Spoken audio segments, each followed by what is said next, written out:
आज का ये कार्यक्रम भी हमारी जो विकास की नीति है, जो हमारे काम करने की ललक है, परिश्रम करना है, ये इसका एक उदाहरण है जिसमें हम 100-200 करोड़ नहीं बल्कि 8,200 करोड़ से ज़्यादा की योजनाओं का आज लोकार्पण और शिलान्यास कर रहे हैं।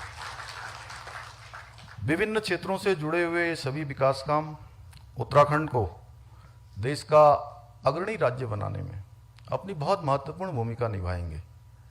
और निश्चित रूप से जो हमारे प्रधानमंत्री जी ने जो सबसे पहले बाबा केदार की भूमि से कहा कि ये दशक उत्तराखंड का दशक होगा, 21वीं सदी का तीसरा दशक, तो उस दिशा में हमारे ये बढ़ते हुए कदम हैं।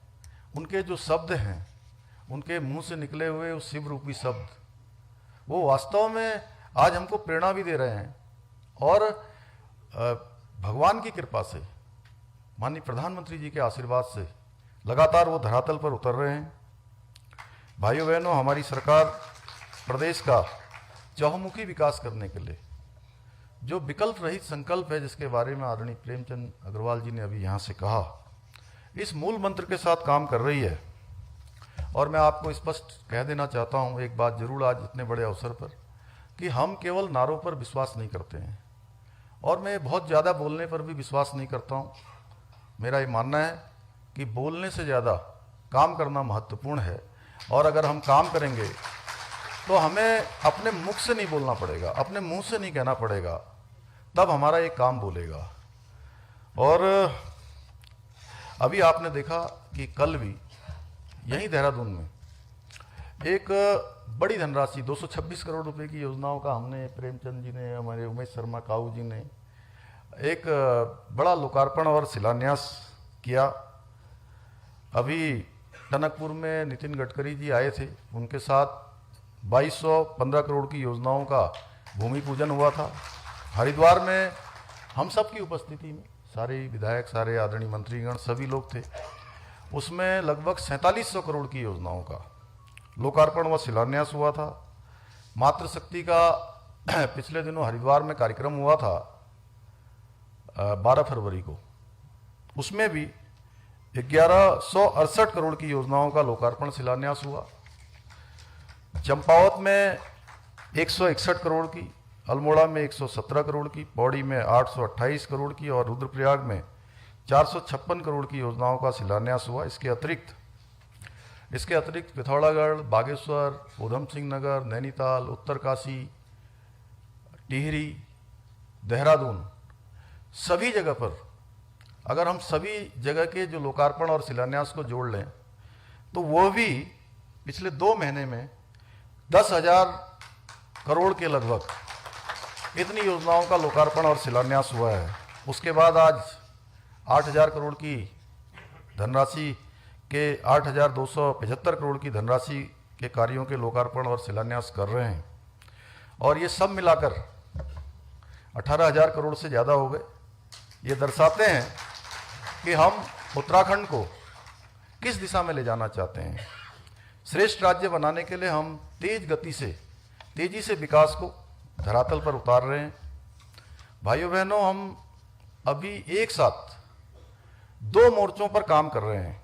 एक और हम उत्तराखंड को जैसा उत्तराखंड है उससे बेहतर बनाने के लिए काम कर रहे हैं, वहीं दूसरी ओर हम प्रदेश को भविष्य के लिए पूरी तरह से सुरक्षित, विकसित और आने वाले समय में जो हमारा इंफ्रास्ट्रक्चर होना चाहिए उस दिशा में काम कर रहे हैं। और साथ में जो हमारी मातृशक्ति है, हमारे नौजवान हैं, युवा हैं, वो सब रोजगार से जुड़ें, स्वरोजगार से जुड़ें, अन्य माध्यम से जुड़ें। इस प्रकार की योजनाओं को हम अपने नियोजन में ला रहे हैं। अगर हम आज के ही इस कार्यक्रम की बात करें तो हम सड़क, स्वास्थ्य, पेयजल, सिंचाई, आवास, ग्राम्य विकास, ऊर्जा, ऐसे कई जुड़े हुए विकास कार्यों के आज शुभारंभ कर रहे हैं ताकि हम प्रदेश का वर्तमान जो है वो बेहतर हो सके। इसमें एक बहुत महत्वपूर्ण योजना आज जो धरातल पर उतरेगी, स्मार्ट मीटर की, इसके कारण से बहुत सारा हमारा संसाधन भी बचेगा, लाइन लॉसेज भी बचेंगे। जो बिजली की चोरी की समस्या आती है वो समस्या भी आएगी और लंबे समय से जो हमारा यूपीसीएल अनेक चुनौतियों से भी जूझ रहा है। हमारे बोर्ड अनेकों अनेक चुनौतियां भी इनके सामने हैं और आने वाले भविष्य में इन चुनौतियों का भी धीरे धीरे इसका भी समाधान निकलेगा। एक ठोस तरीके से विभाग को चलाने के लिए या विभाग की आगामी योजनाओं को धरातल पर उतारने के लिए भी काम करेगा। भूमिगत होने वाली जो बिजली के तार हैं उनके कारण से भी हमारा शहर, हमारे अन्य शहर बहुत तेज़ी से, जो आज जिस तरह से हमारा देश दुनिया के अच्छे देशों में गिनती हमारी होनी शुरू हो गई है और जो एक विकास का पैमाना होता था जिसको हम डेवलप कंट्री, विकसित कंट्री कहते हैं, तो ये मैं अपने इंग्लैंड के प्रवास के दौरान मैं जब वहाँ लोगों से मिला तो उन्होंने कहा कि एक चीज़ बहुत तेज़ी से बदल रही है, कि बदल ये रहा है कि जो डेवलप कंट्री और भारत के बीच बहुत दूरी होती थी विकास की, वो दूरी अब धीरे धीरे कम हो रही है, यानी कि भारत विकास की ओर बढ़ रहा है। तो उस दिशा में भी हमारे कदम बढ़ रहे हैं। आज हम बड़े बड़े विकास के नए नए शिक्षण संस्थान भी बना रहे हैं, पॉलिटेक्निक कॉलेज, स्पोर्ट्स स्टेडियम, इस प्रकार की गतिविधियों को भी लगातार आगे बढ़ाने का काम हो रहा है। वहीं डेयरी और पर्यटन से जुड़े हुए जो विकास के काम हैं उनको भी आगे बढ़ा रहे हैं ताकि आने वाले समय में उत्तराखंड में हर तरह से सक्षम, मजबूर और आत्मनिर्भर बन सके, लोग रोजगार से जुड़ सकें, अपने घरों पर रहकर काम कर सकें, अपनी आजीविका को चला सकें और उनकी आजीविका बढ़ेगी तो निश्चित रूप से वो हमारे राज्य के लिए भी योगदान करेंगे। भाइयों बहनों, हमारा